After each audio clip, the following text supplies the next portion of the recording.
Hello guys, welcome back to Babu and Mami vlog. আজি মই কোনো ধৰণৰ ট্ৰেভেল সম্পৰ্কীয় বা খাদ্য ৰান্ধা বাঢ়া সম্পৰ্কীয় ভিডিঅ' লৈ অহা নাই। আজি এটা বিশেষ টপিকৰ ওপৰত কিছুমান কথা ক'ম বুলি আহিছোঁ। বহুত দিনৰ ভিডিঅ' বনোৱা নাই, 10 দিন মানে হ'ল ভিডিঅ' বনোৱা নাছিলোঁ। মানে বনাব ইচ্ছা নাযায়, মানসিক অশান্তি কিছুমান চলি আছিল ভিতৰি এওঁৰ অসুখটোক লৈ। এওঁৰ অসুখৰ বিষয়েতো মই এটা ভিডিঅ' বনাইছিলোঁ আজি কিছুদিন আগতে। এওঁ এটা মাৰাত্মক অসুখত ভুগি আছে। কিয়নো তেওঁ এই অসুখটোত ভুগিবলৈ পালে, আমি কি বস্তু ইগনোৰ কৰিলোঁ, কিয় এনেকুৱা হ'ল, সেই বিষয়ে মই আপোনালোকক কিছুমান কথা ক'ম বুলি ভাবিছোঁ। এনে আমি জেনেৰেলি কিছুমান ধৰক গেষ্ট্ৰিক হ'ল, পায়খানা হৈছে, কিবা এটা খালে পায়খানা হ'ল, আমি সেইবিলাক বস্তু ইমান এটা গুৰুত্ব নিদিওঁ। হৈছে আৰু কিবা চাই হওক কিজানি বেছিকৈ খাইছিলোঁ বা গেষ্ট্ৰিক হৈছে, ভাল হ'ব, এটা পায়খানা হৈছে এটা নৰফ্লক্স খাই দিলোঁ, ভাল হ'ল, বেছি এটা ভাবা নাযায় কথাটো। কিন্তু ইমান সৰু বস্তু এটাৰ পৰা যায় যে কিমান ডাঙৰ এটা অসুখ হ'ব পাৰে, যিখিনি বস্তু আমাৰ আমি প্ৰেক্টিকেলি পাইছোঁ, সেইখিনি কথাই আমি আপোনালোকক ক'ব খুজিছোঁ। কথাখিনি এওঁৰ মুখেদিয়ে শুনক, এওঁ মোতকৈ ভালকৈ ক'ব পাৰিব, যিহেতু এওঁৰ অভিজ্ঞতা বেছি মোত কৰি। যিহেতু নমস্কাৰ, এওঁ ক'লে এটা ভিডিঅ' বনাব, মানে বেমাৰৰ ওপৰত, মোৰ বেমাৰৰ ওপৰত ভিডিঅ' এটা বনাম বুলি ক'লে, আপোনালোকৰ অলপ কামত আহে বুলি। গতিকে মই অলপ কথাখিনি কৈছোঁ আপোনালোকক। মোৰ এই বেমাৰটো গৈ আজি এটা মাৰাত্মক বেমাৰত কেনেকৈ পৰিণত হ'ল সেইখিনি। প্ৰথমতে আৰম্ভ হ'ল মোৰ গেষ্ট্ৰিকৰ পৰাই। গেষ্ট্ৰিক বুলি ভাবি আছিলোঁ আমি।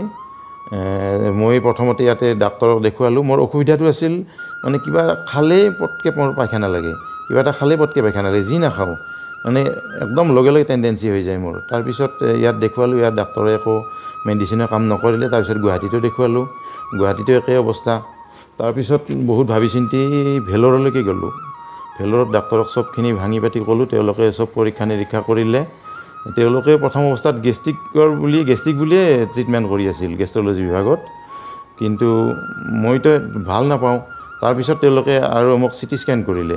চিটি স্কেন কৰোঁতেহে ওলাই পৰিল আচল কথাবিলাক। মোৰ আচলতে মানে ক'বলৈ বহুত বেয়া লাগে, মই কেঞ্চাৰত ভুগিছোঁ এতিয়া। গতিকে ইমান এটা সৰু বেমাৰৰ পৰা গৈ কেনেকৈ আজি এনেকুৱা এটা পৰিস্থিতি হ'ল। তাৰপিছত মোৰ এতিয়া কেঞ্চাৰৰ হিচাপত ট্ৰিটমেণ্ট চলি আছে।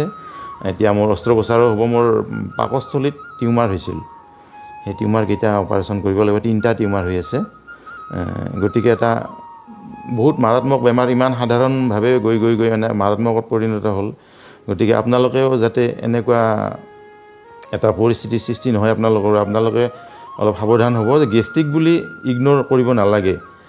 গেষ্ট্ৰিকটোৱে বহুত সময়ত সাধাৰণভাৱে কিছুমানৰ ভাল হৈ যায়, কিন্তু কিছুমানৰ এনেকুৱা পৰিস্থিতিৰ সৃষ্টি হ'ব পাৰে। গতিকে আপোনালোকে এইটো অলপ ইগন'ৰ নকৰাকৈ চলিব।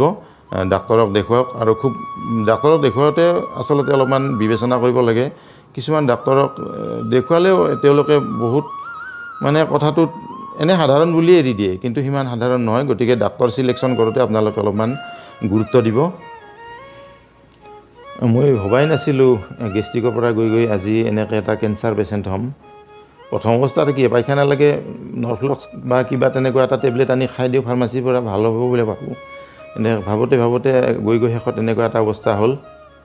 গতিকে এনেকুৱা কণ্ডিশ্যন যাতে আপোনালোকৰ কাৰো নহয়, আপোনালোকে সাৱধান হওক। ময়ো পজিটিভ মাইণ্ডতে আছোঁ, মোৰ বেমাৰটো ভাল হ'বই লাগিব।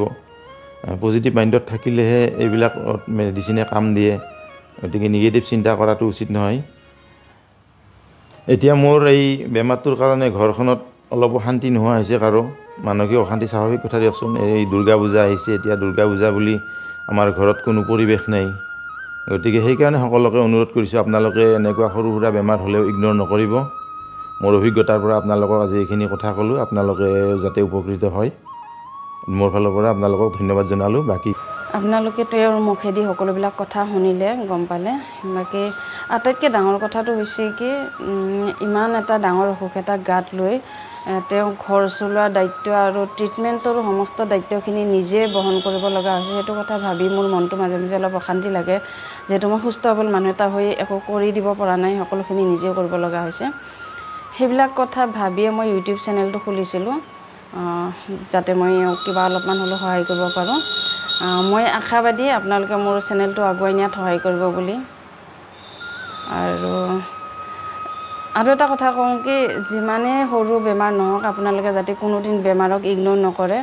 এটলিষ্ট ডাক্তৰক দেখুৱাই যদি কিবা পৰীক্ষা কৰিব দিছে অন্ততঃ পৰীক্ষা কৰি ৰিপৰ্টটো ডাক্তৰক দেখুৱাওক আমাৰ নিচিনা যাতে কাৰো নহয় মই সেইটো কাৰণে আপোনালোকক এইটো ৰিকুৱেষ্ট কৰিছোঁ বাকী সকলোলৈকে দুৰ্গা পূজাৰ শুভেচ্ছা থাকিল বেছি নকওঁ ইয়াতে ভিডিঅ'টো সামৰণি মাৰিলোঁ যদি ভিডিঅ'টো ভাল লাগে আপোনালোকৰ কিবা কামত অহা বুলি ভাবে বা আহিব বুলি ভাবে তেতিয়াহ'লে লাইক কমেণ্ট কৰিব ধন্যবাদ